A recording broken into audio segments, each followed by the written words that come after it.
Well, I'm a stroke victim, and I don't want to say victim. I had a stroke probably about 15 years ago, and it affected the right side of my body.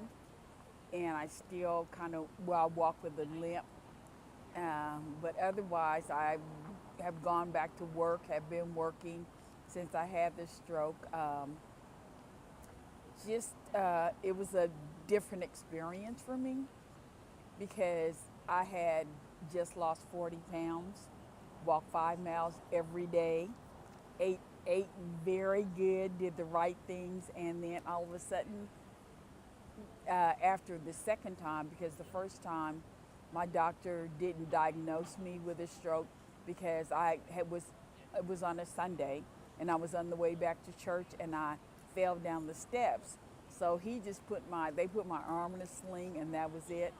And then the second time I had been out to lunch because I had taken off from work with my boss and couldn't swallow. And when I called the doctor, he was like, "Oh my God, I think you've had a stroke." And after they ran all the tests, he's discovered that was my second stroke. I ended up going in the hospital because I kept falling. And I kept falling, and so I went in the hospital. And at some point, they wanted to strap me to the bed because I still wanted to get up and do the things that I was used to doing. They did a lot of testing and stuff like that to see what side I had had my stroke on. And then I went into physical therapy, and I was in there for probably 2 weeks and came out and had to walk with a walker and use a cane. And then put down the cane and the walker, went back to work.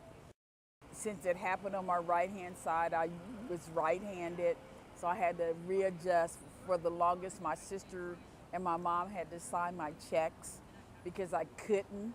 So when I learned how to write with my left hand, which I have to do now, I can still write with my right hand, but when I'm in a hurry or when I'm tired, it doesn't function.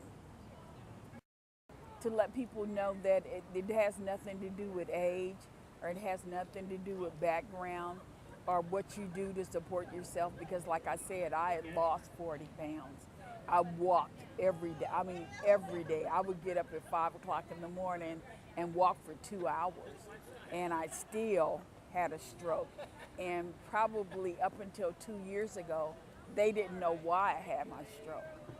So that made it a little bit unique for me.